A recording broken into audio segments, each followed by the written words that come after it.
The Daily Brad Devotions. Today's reflection with Pastor Jeff Eliscopides. Pastor, good morning! Ted, magpa-file na rin ako. Magpa-file ka ng petisyon? Ba? Attorney! Parang ayos Attorney. datingan ito, no? Attorney. Parang may oral Ano eh? argument din siya. Parang may hearing ka sa Kongreso mamaya, ah. Parang May mga librong hinanda ako. Oo, kasama ka ba sa mga pinatawag sa Kongreso? Hindi naman ako influencer. Baka ikaw siya, pinatawag ko. Hindi ka sumipot. Oo, abogadong datingan mo ngayon, Pastor. Eto na, pampakalma sa mga nagiinit. At may init na issue ngayong araw na ito. Anong magandang balita na hatid mo sa amin, Pastor Jeff, ngayong araw ng Miyerkules? Yan tayo, pinapainit niyo ulo ng kaibigan ko. Anyway, so tayo po ngayon ay may speaking engagement dito sa Philippine Dental Association. So mamaya alas 9, masasalang na ako. Sakto lang. Kahapon po, sinabi ko, minsan yung inggit, yung comparison trap. Pagka-browse ka ng browse sa social media. Now, gusto ko nga makausapin yung mga tao nasa kabilang banda. Hindi naman po lahat. At hindi naman to general statement na lahat na nagpo-post, lahat kayo ganito. Hindi naman. May mga ilan lang. Malamang hindi ikaw yon, so hindi para sa'yo to. Sabi sa Filipos 2:3, huwag kayong gagawa ng anuman dahil sa makasariling hangarin. O dahil sa kayabangan. Ito, maganda to, no? Sa halip, pakitunguhan ninyo ang iba na mas mahalaga kaysa inyong sarili. Ano ibig sabihin na to? Well, again, lalagay ko lang po sa konteksto ng social media, no? Marami pong ibig sabihin to sa aplikasyon sa iba't ibang anggulo ng buhay, pero social media tayo focus. Ang social media po ay malaking bahagi ng ating pang-araw-araw na buhay. Pinadadali nito yung connection, pagbabahagi, connecting with our loved ones sa malalayo. Kung hindi po natin gagamitin na may wisdom, maaari ito magdulot ng, ayan nga po, kayabangan, kompetisyon, inggit. Paano natin magagamit ang social media sa paraang magbibigay ng kaluwalhatian sa Diyos? Kasi sabi sa Bible, in everything you do, do it all for the glory of God.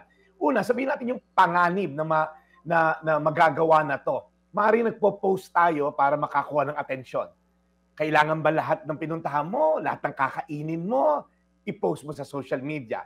Kasi minsan, para ipakita lang yung tagumpay, pakita lang na i-prove mo, may narating na ako para makita ng mga kababayan ko. And iba naman, parang perpekto yung pamilya, no? Ang panganib dyan, kung makasarili yung hangarin mo, para lang, makapagdulot ng inggit pa sa iba, may problema tayo dyan. Sabi sa isang verse sa Bible, hayaan mong iba yung pumuri sa'yo, hindi yung sarili mo. Tapos din dito, sabi, yung tawag ng kababaang loob sa paggamit ng social media. Imbis na hanapin ang sarili mong glory o kaluwalhatian, gawitin mo ito para magbigay inspirasyon at magpalakas ng loob sa iba. Okay naman po na tayo nagpo-post ng success natin, pero minsan nasa konteksto kung paano mo ito ipinost, diniliver, even yung mga salitang nakasulat, kung makaka-inspire to for other people. Ito po, isang maliit na tindahan, ngayon po, naging grocery na. So, napakasarap basahin yung mga ganon kung magbibigay inspirasyon at hindi magpapasikat. At pangatlo po, yung pagpapairal ng wisdom sa pagpo-post. Okay? Yung, again, magdudulot ba ito ng inggit or makaka-inspire?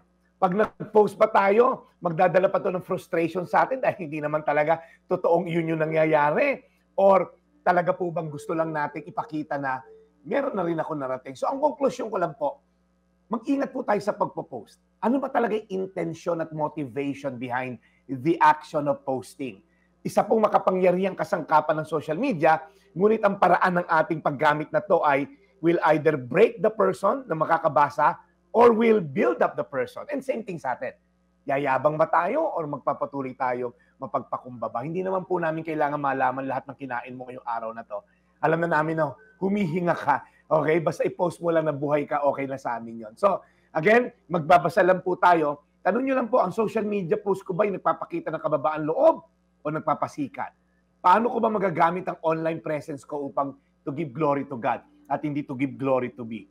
Ano ba mga paraan upang maging mas intentional ako sa pagbibigay ng inspirasyon? Baka naman kailangan personal mong gawin sa tao. Kwento mo yung success story mo instead na posting it na parang shotgun approach na kung sino lang makabasa. So again, Filipos 2:3. Huwag kayong gagawa ng anuman dahil sa makasariling hangarin o dahil sa kayabangan. Sa halip, pakitunguhan ninyo ang iba na mas mahalaga kaysa inyong sarili. Lord, napakahirap po na to dahil minsan, gusto lang naman namin, Lord, mag-post.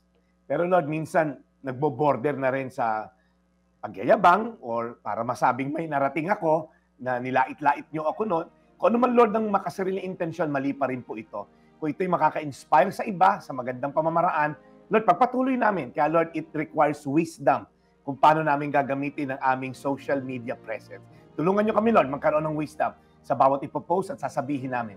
In Jesus' name, Amen. Amen. And Lord, we pray once again, Lord, alagaan niyo po si Brad Jeff.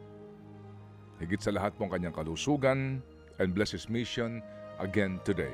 In Jesus' name we pray. Amen. Amen. God bless your mission, Brad Jeff. Sigurado ako marami ang mga miyembro ng Philippine Dental Association na magagalak sa iyong iyahatid na magandang balita today. Yes, Pastor Ted tuloy. Yes, Doc. May mga kasama na. Mga komentarista ka nga pala, hindi ka evangelista. So, yes, Brad Ted. Gusto ko lang batiin, Doc Jonas, saka si Doc Jen Anonuevo. Sila po yung mga nag-invite sa akin dito. So, thank you so much for having me. Oo. Okay, papaalam na. At saka Daily Brad. Brad Jeff, kumusta mo ako kay Dentist Joan Villa at kay Dentist Reynalyn Munoz, baka nandidiyan sila. Uy. Oo. Joan Villa at Reynalyn Munoz. Alam mo, Brad Ted, this is a national gathering, so baka nandito rin sila. Oo, tsaka yung, alam mo na, ihanda mo na yung mga dentist jokes mo. May baong ka ba? Ipadala mo, Brad Ted. Mamaya sa break mo, ipadala mo lang yan. Aabot yan. Oo, dapat may mga dentist jokes ka na, di ba? Sample ng dentist jokes. Meron ka bang baon? Oo. Oo. Yung, di ba, yung mga dentista, minsan, kinakausap yung mga pasyente nila, di ba? Oo. Ikaw ba kinakausap ko naman? Kinakausap ako, oo. Bago gawin yung paano ka sumasagot? procedure. Ha? Depende sa tanong ng dentista. Oo. Yes Diba, po, Doc. Parang habang ganyan. nakanganga ka? Oo, oo. Oo, tatanungin ka. Oo. Paano ka sasagot? Yeah. Ganon. Hindi. Mamaya na. Ikaw Sige. talaga. Marami yan. Oo. Okay. Mamaya natin. Sige. Okay, sige. So, good luck sa iyo, Brad Jeff. God bless your mission today. Thank you, Brad Jeff. All right, God bless Brad Ted. Maripas Tuazon, thank you for listening. Ito po yung Daily Brad, your daily dose of inspiration.